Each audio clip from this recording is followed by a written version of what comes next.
আসসালামু আলাইকুম শিক্ষার্থীরা, কি খবর, কেমন আছো? আজকে আমরা ক্লাস 9-10 এর চ্যাপ্টার 3 ক্যাটাগরি 1 দুইটা অঙ্ক আছে ক্যাটাগরি টাইপের, অর্থাৎ এই টাইপের হচ্ছে যতগুলো অঙ্ক আছে সবগুলোকে ক্যাটাগরি 1 এ দেওয়া হয়েছে।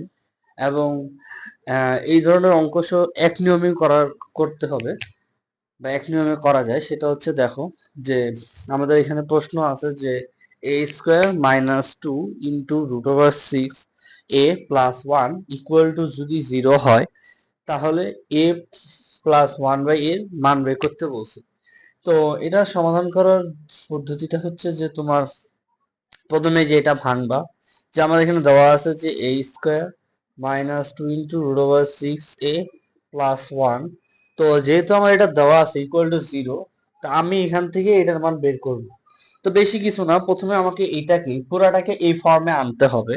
তো চলো আমরা করি। কি করবো, এই যে মাইনাসটা আছে না, মাইনাসটা, এই মাইনাসটাকে ওই পাশে নিয়ে যাবো। তাহলে ওই পাশে নিয়ে গেলে আমার হবে হচ্ছে, মাইনাসটা ওই পাশে নিয়ে গেলে প্লাস হয়ে যাবে।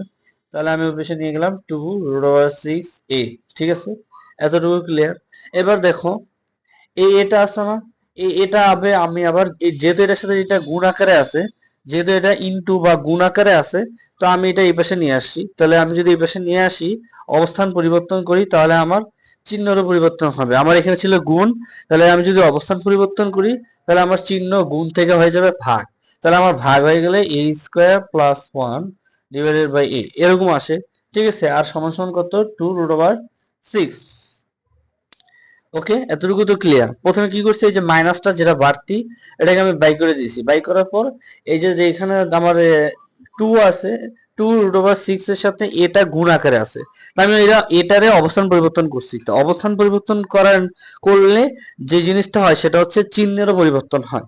তুমি যদি কোনো একটা জিনিসকে অবস্থান পরিবর্তন করো, তাহলে সেটার চিহ্নেরও পরিবর্তন হয়। তো আমি এখানে এর অবস্থান পরিবর্তন করছি, যার কারণে আমার এর এখানে ছিল গুণ, যেখানে চিহ্নের পরিবর্তন হয়ে গুণটা হয়ে গেছে ভাগ। তো ঠিক আছে, এতটুকু তো আশা করি বুঝতে পারছো। এবার আসো, এবার আমি a² আর a কে আমি ভাগ করব। তাহলে দেখো, যদি আমি এভাবে যদি হয়, তো আমরা সূচকে করছি যে a⁻2 - 1, মানে এইভাবে হয় প্রকাশ যদি করি। ভাগ থাকলে আমার কি হয়, পাওয়ারে বিয়োগ। সূচকে আমি পড়ছিলাম যে আমার যদি এভাবে ভাগ থাকে, পাওয়ারে আমার বিয়োগ হয়। ঠিক আছে, তা আপাতত অতদূর যাওয়ার দরকার নেই। আমরা নর্মালি আমরা হিসাব করি। এখানে দেখো a² আছে ডিভাইডেড বাই a। ঠিক আছে, এতটুকু তো বুঝতে পারছো। এখন দেখো এখানে আমার এ আছে কয়টা, দুইটা। a² মানে কি, a গুণ a² মানে আমি এইভাবে বলতে পারি না যে a গুণ a। যেহেতু আমি বলতে পারি যে a² সমান সমান a গুণ a, তাহলে দেখো এখানে দুইটাই, এখানে একটা a। তাহলে আমি একটা কাটাকাটি করলাম, একটা কাটাকাটি করে বাদ দিয়ে দিলাম। আমার থাকলো কি, একটা a। আমার একটা এ থাকলো না, তাহলে আমি এটাকে আমি এখানে রাখলাম এ প্লাস, এবার আমি এটা ভাগ করলাম 1/a, বসাই দিলাম। যেহেতু আমার কাটাকাটি যায় না, এখানে কাটাকাটি গেছে, এখানে দুইটা এ ছিল আর নিচে একটা এ ছিল, তো আমি একটা কাটাকাটি করে দিচ্ছি আর একটা রয়ে গেছে, ওটাকে আমি বসাই ফেলছি। আর বাকিটা কাটাকাটি যায় না, ওটা আমি যেভাবে ছিল ওভাবে রেখে দিছি। তাহলে আমার a+1 এর মান কত আসলো, রুট ওভার 2 × √6। তাহলে আমি a+1 এর মান পেয়ে গেলাম 2 × √6। তাহলে আমি a+1 এর মান আমি কত পেলাম, এটার অ্যান্সার হচ্ছে 2 × √6। আশা করি এটা ক্লিয়ার।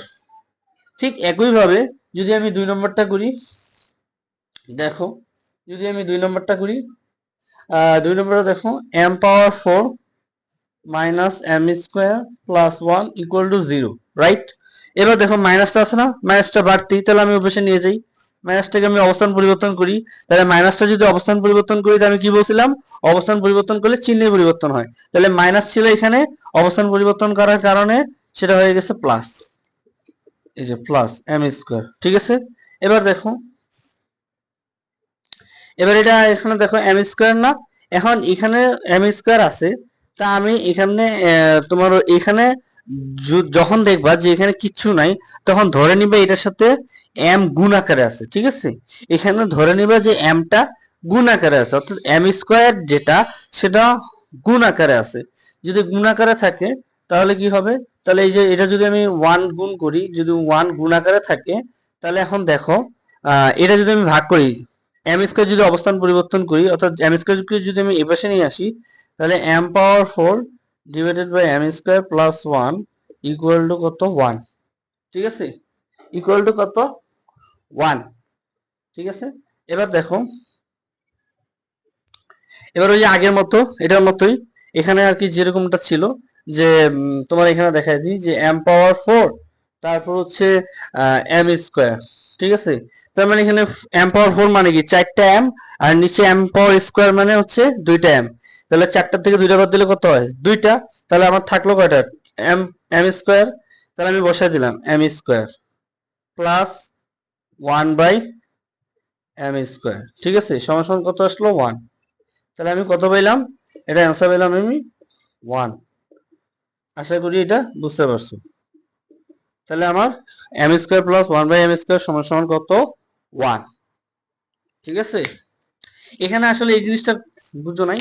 এই জিনিসটা হচ্ছে তোমার ধরো এম স্কোয়ার না, যেমন আমরা ধরো আমাদের এখানে ধরো এখানে একটা ভগ্নাংশ দেওয়া আছে 2/3 ইন্টু আমার এখানে একটা ভগ্নাংশ দেওয়া আছে যে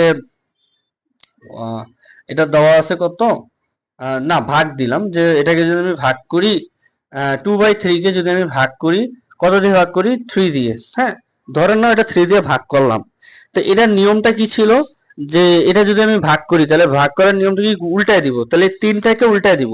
তাহলে 3টাকে যখন আমি উল্টায় দিই তখন আমি কি করি গুণ দিই, গুণ দেওয়ার পরে তারপর কি করি 3টাকে উল্টায় দিই, তার মানে কি 3টাকে নিচে দেই আর উপরে 1 দেই। কিন্তু 1টা এখানে কেন দেই, 1টা এখানে দেওয়ার কারণটা হচ্ছে এই যে 3টা তো আমার এখানে এখানে তো আমার শুধু 3 আছে, এখন 3টা হর না লব এটা তো আমি জানতে পারি না।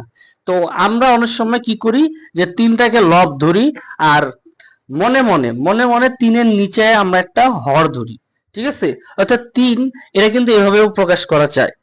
তোমরা যখন ধরো আমি এখানে দিছি যে 2/3 ডিভাইডেড বাই 3, 3 না, এতটুকু তো ক্লিয়ার। এখন দেখো এখানে এটা লব এটা হর, রাইট? এখন এখানে এখানে হর কোনটা লব কোনটা এটা কি আমি জানি? এটা তো আমি বুঝতে পারতেছি না। তো আমরা কি করি, আমরা এটাকে আমি এভাবেও লিখতে পারি যেভাবে 3/1 এভাবে লিখতে পারি না? কেন কেন লিখতে পারি না, কারণ হচ্ছে এভাবে আমরা লিখতে পারি কিভাবে, দেখো এখানে 1টা আমি যদি নিচেও দেই আর পাশেও দিই 1 তো 1ই হয়, 1-এর তো কোনো পরিবর্তন হয় না। তার মানে আমি যদি 3/1 দেই, 3/1 দিই অথবা 3/1 দিই, তারপরে ঘুরে ফিরে আমার অ্যান্সার কত আসে 3 আসে না? কারণ কি, কারণ ওয়ানের যা আছে তাই। ঠিক আছে, ওয়ানের কোনো পরিবর্তন হয় না। তাহলে যেহেতু ওয়ানের কারণে কোনো পরিবর্তন হয় না, তার মানে